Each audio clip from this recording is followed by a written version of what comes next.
Alright, what's going on, guys? Throughout the history of gaming, there has rarely been a genre to stand the test of time consistently as much as the action RPG, even spanning several subgenres and inspiring new ones along the way. But today we're talking about an ARPG that I feel draws closely back to the roots that made the genre great in the first place. This is Mandragora.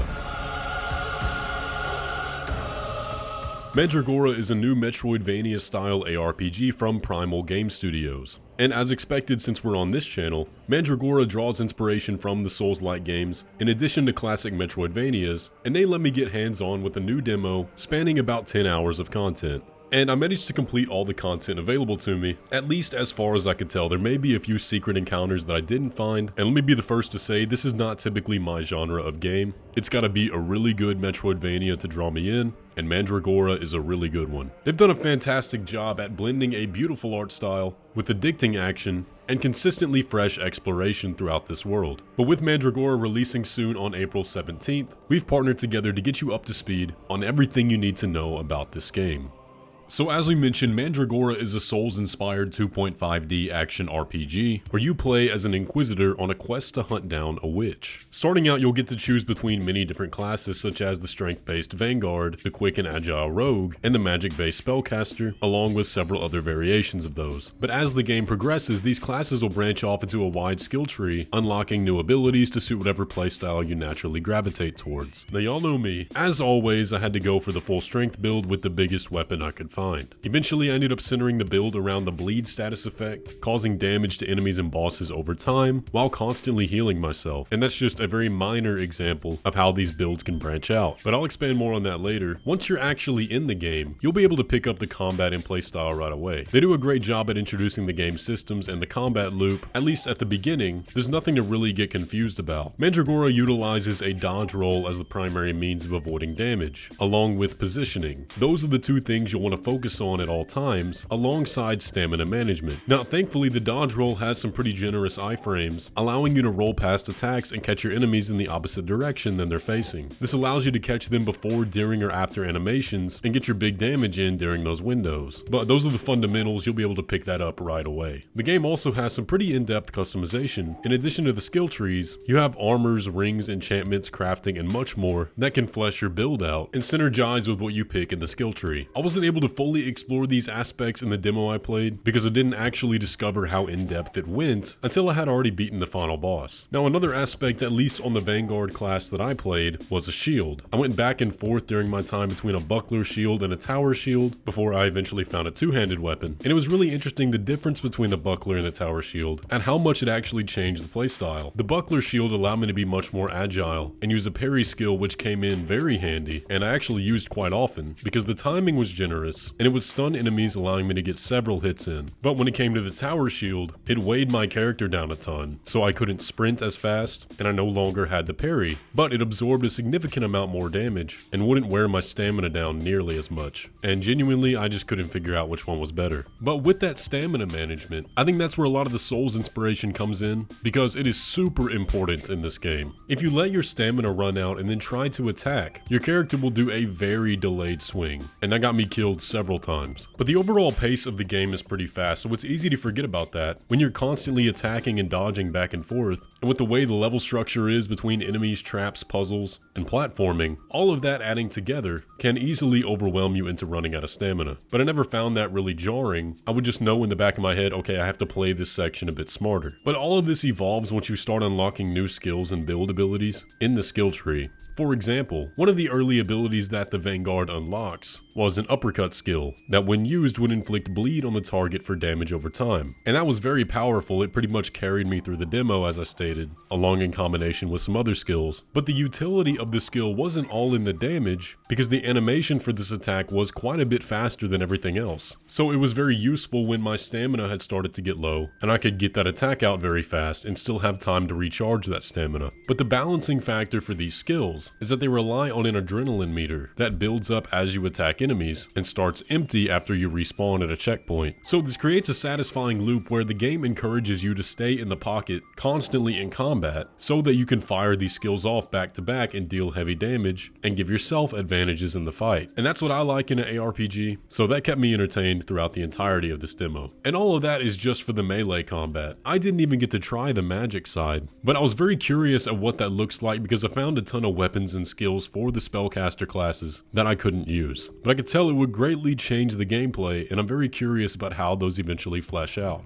Now, we'll come back to the skill aspects later, but let's talk about the world of the game for a bit. Mandragora has a really beautiful hand-painted art style, and I found myself consistently just stopping and staring at the environments because they're really pretty. It really is nice to look at and makes the game, well, aside from its dark and gloomy atmosphere, feel pretty cozy at times. And they do a great job at communicating which parts of the world span into the 2.5D realm. You can tell when things behind the player are traversable and interactable, such as doors, pathways, or ledges, and that's good because it helps you not get lost. At least not lost in the bad way. I still found myself getting lost in a good way, with just having many options to explore. There's also a map that's very detailed and does a great job at showing what has and has not been explored yet. There are quest markers to guide you along, but you still have to use your brain to get around. A quest marker may lie behind a locked door with seemingly no explanation of how to open it, or on the other side of a wall that you can't break down. And even though you can warp and fast travel between checkpoints, you'll consistently find that the world folds in on itself, and the shortcuts are actually very useful, which is always a telltale sign at good level design. But another part of the game's world that I really liked was the music. It wasn't really in your face or overly loud, but it was a good blend between atmosphere and melody. The dungeon themes especially reminded me of old Metroid ambience, and it's some nostalgia notes for me. But I think that feeling overall is really what I enjoyed the most about Mandragora so far. It just feels like a classic good ARPG, and I like that a lot.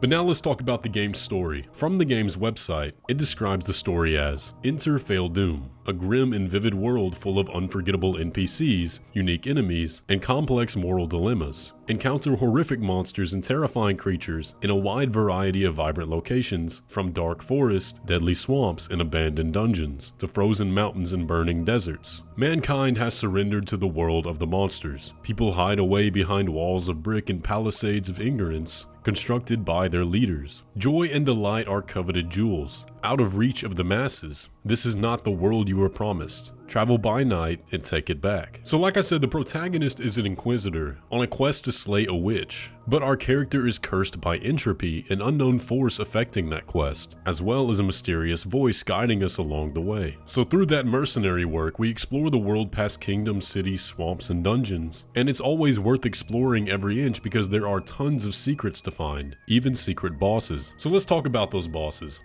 Shifting gears to the boss fights, out of the ones available in the demo, there were several that stuck with me. They do a really good job at making the bosses unique and utilizing different aspects of the game so that each one is not the same. Although there were several minor bosses that were reused throughout the world, such as the rat leaders and the guardians, it makes sense why these bosses wouldn't be unique in the overall world. And I do have to admit I did bash my head against the wall several times because I forgot about lots of buff items to use, saving them for a rainy day when that rainy day was there all along. But the boss that simultaneously gave me the hardest time while also being the most fun in my opinion was the Fang Executioner. This was a secret boss that I came across after backtracking to just see if there was anything else I had missed, and in fact there was. This boss uses blood magic and while not the hardest to read, can easily catch the player in a combo, which happened to me numerous times. But once the fight reaches the halfway point, some of y'all veterans of Dark Souls 3 might recognize the gimmick here. Fang Executioner will create a blood clone that repeats his moves with a slight delay. And I'll admit I was stuck here for a good while. That was until, like I said, I remembered all the buff items I had in my inventory that I had never used. And by that point I had unlocked the skill that heals me every time bleed damage ticks. So in combination with the uppercut skill, I was able to constantly heal, and on top of coating my weapon in poison, there was constant damage over time on the boss. And with some armor buffs and spamming healing items, eventually I was able to overcome it, which gave me a ton of XP and like 12 levels. And I think because I did that, the actual final boss of the demo ended up being pretty easy, but probably because I was over leveled for it. With that being said though, I think there's a very healthy difficulty here, still plenty of challenge, but nothing insanely frustrating.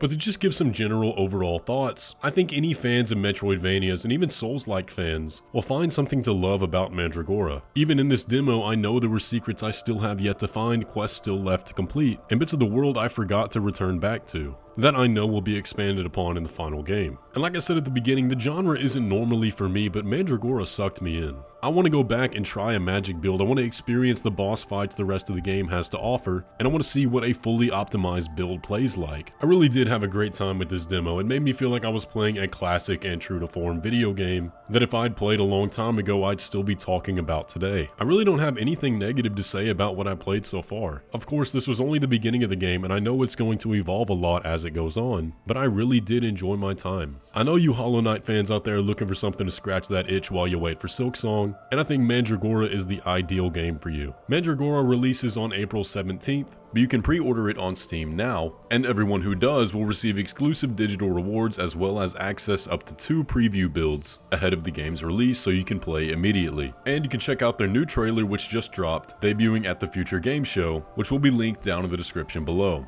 And I can definitely recommend checking it out. But of course, the best way to do so is by clicking the link down below in the description or the comments section. And once again, let me give a big thank you to the team behind Mandragora for allowing me to check it out early and for sponsoring today's video. But with all that, I will catch you in the next one.